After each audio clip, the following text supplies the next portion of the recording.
Welcome to the deep dive. So, if you're thinking about retirement, you're probably grappling with this big question, right? Mhm. How do you get reliable income, but also make sure your money actually grows? Enough to beat inflation and, well, whatever else happens. Yeah, it's tricky. It's not just about playing defense anymore. Exactly. We need stuff that gives us stability and some real growth and, ideally understand it without needing a finance degree. Absolutely.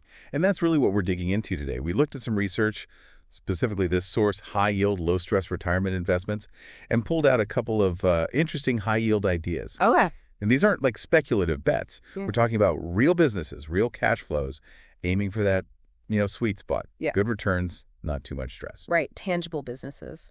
So today we're zeroing in on two, Brookfield Infrastructure Partners, that's BIP, and Enterprise Products Partners, EPD. Maybe familiar names, but perhaps not viewed through this retirement lens.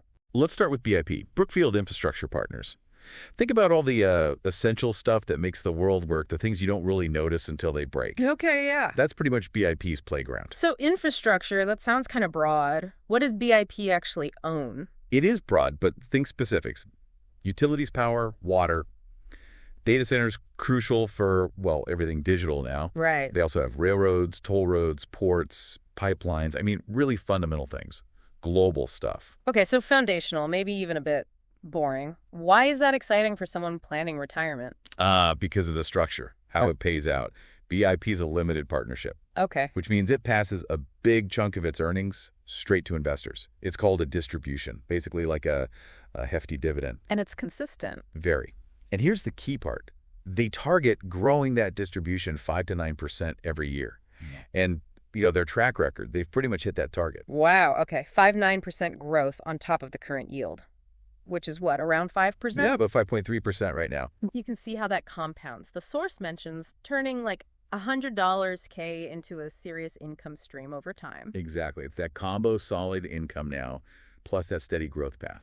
But there's another piece, super important today. Inflation. Right. The big worry. How does BIP handle rising prices? This is where it gets really interesting.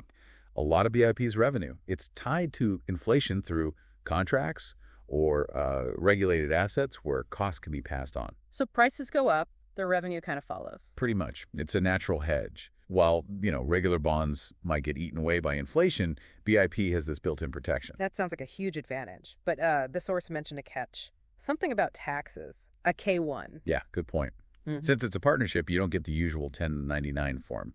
You get a Schedule K-1. Okay. It details your share of the partnership's income, deductions, all that. You can be, well, a bit more work at tax time. Some people just prefer to avoid it. It's more like reporting business income than just dividends. A bit more paperwork. Any upside to the K-1, though? Oh, definitely. In a taxable account, it can actually be more tax efficient. Right. Some deductions flow through. But, if you really hate the idea of a K-1, Yeah. Brookfield offers BIPC, Brookfield Infrastructure Corporation. Same underlying assets, just structured like a regular company. Ah, okay. Yield might be slightly lower, but no K-1. Easy to hold in an IRA or regular brokerage account. So options there. Good. Now, beyond the income, the source talked about upside potential. Like the unit price itself could go up quite a bit. Yeah, that's the other angle. BIP seems, well, undervalued right now. Why is that? Mainly because of the interest rate hikes in 22 and 23. That pushed down prices on a lot of these types of stocks. But here's the thing. BIP's business is strong, and higher rates can actually be an opportunity for them. How so? They can potentially buy distressed, but still high quality, assets cheaper. Set themselves up for better long-term returns. So they can actually benefit from this environment by snapping up deals. In a way, yeah. And analysts seem to agree. Morningstar, Value Line, Wall Street, many see fair value way higher than where it's trading, like $45, $50 versus the current $30, $35. Wow, that's like 30-50% potential upside over, 3-5 years? Exactly. And that's on top of the 5.3% yield you're collecting. The source called it owning the plumbing of capitalism. I like that analogy. Essential. Okay. It really fits. It's needed, it works, and maybe the market hasn't fully appreciated it lately. Got it. So that's BIP. Let's switch gears to the second one. Enterprise Products Partners, EPD. Right, EPD. If BIP is global and diverse infrastructure, EPD is like the heavyweight champ of U.S. energy infrastructure. The source called it the gold standard of U.S. energy transport. pretty bold claim. What makes EPD special? Well, they're massive in what's called the midstream energy sector. Think pipelines. They own over 50,000 miles of them. 50,000 miles, wow. Yeah. Plus storage, processing plants, export terminals. But the key thing is their business model. They're not drillers, right? They don't ride the roller coaster of oil and gas prices nearly as much. They mostly get paid fees. Fees for moving and processing the oil and gas. So it's more about the amount flowing through their system, not the price per barrel, like that toll booth on the energy superhighway idea from the article. Exactly. That's the perfect analogy. Their income is way more stable because it's tied to the need to move energy, not the price swings. And that's stability. That's gold for retirees looking for reliable income. And the yield is even higher here, right? Over 7%. Yeah, currently around 7.3%. Yeah. And it's backed by a really strong financial position, solid balance sheet. Plus, get this, 25 straight years of increasing their distribution payout. 25 years. Okay, that's impressive. That says a lot about reliability for income investors. Absolutely. And the article mentioned their distribution coverage ratio. Yeah, what does that mean exactly? It's basically how much cash they bring in compared to how much they pay out in distributions. For EPD, it's nearly 1.8 times. So they earned almost double what they pay out. Pretty much. It gives them a huge cushion. Even if things got tough, that payout looks very secure. Plus, they have a strong credit rating, BBB plus NCA, which is actually quite good for this type of company, an MLP. Okay, that definitely sounds reassuring if income security is the goal.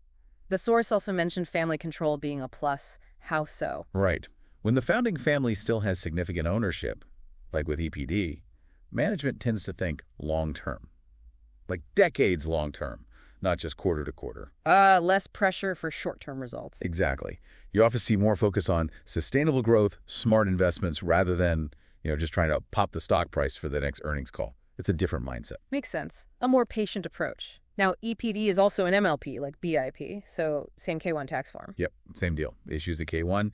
And similarly, a good chunk of that distribution is often treated as return of capital. Meaning it's tax-deferred. In a taxable account, yes. It lowers your cost basis. So you might collect that cash flow for years and not owe much income tax on it until you actually sell your units way down the road. That sounds really advantageous for generating retirement income efficiently. What about EPD's price potential? Is it also looking undervalued? Seems like it. It's trading around 8 times its distributable cash flow right now.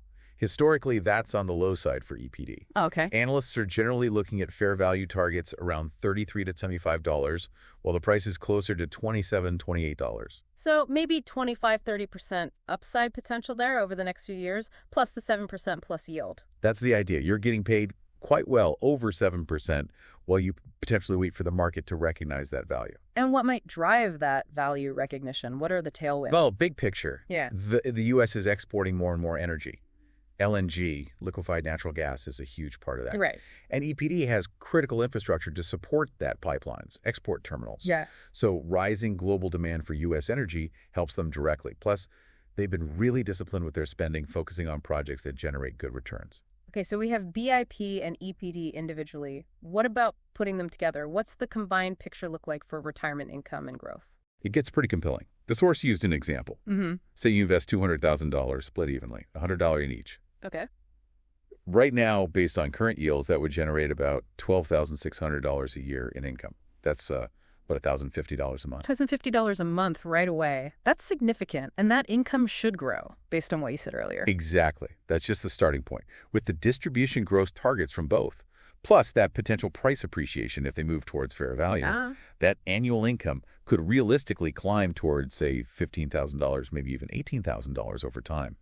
And you might also see $50,000 to $80,000 in capital gains on top of that $200 K investment. Wow. So a strong, growing income plus pretty substantial capital growth potential. And holding both gives you diversification, right? BIP is global, multi-sector infrastructure. Yeah. EPD is focused, U.S. energy infrastructure. Different exposures. Yeah. You get BIP's inflation protection, high income from both, that valuation upside potential, good management.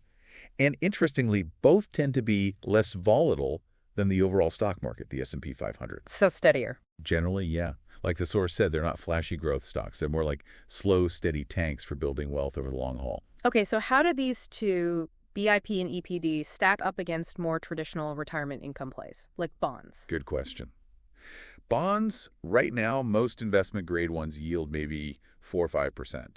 before inflation bites. Which could be less than BIP or EPD. Right. And bonds have reinvestment risk. If rates fall later, you reinvest at lower yields. BIP and EPD offer higher yields now, plus that growth potential and the chance for the price to go up too. What about REITs, real estate investment trusts? People often mention them for dividends. Sure, some REITs are solid, Yeah. but the sector has some challenges now, a lot of debt for some issues in specific areas like office space.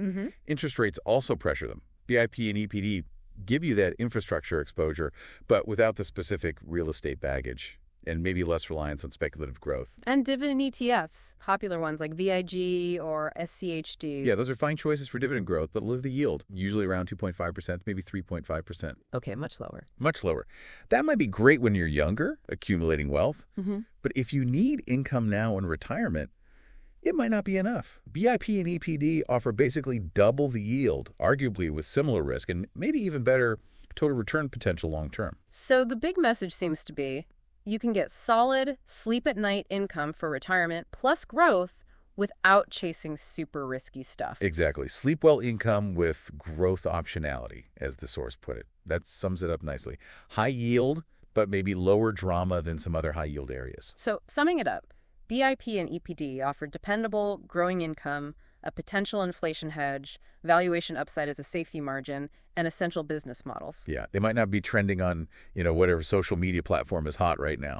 Right. But they are retirement-grade, battle-tested, income-producing machines. Solid stuff. So maybe, as you're thinking about your own retirement plan, it's worth looking past the usual suspects. Thinking about what safe really means today. Sometimes maybe it's these less flashy foundational businesses that actually offer surprising stability and growth.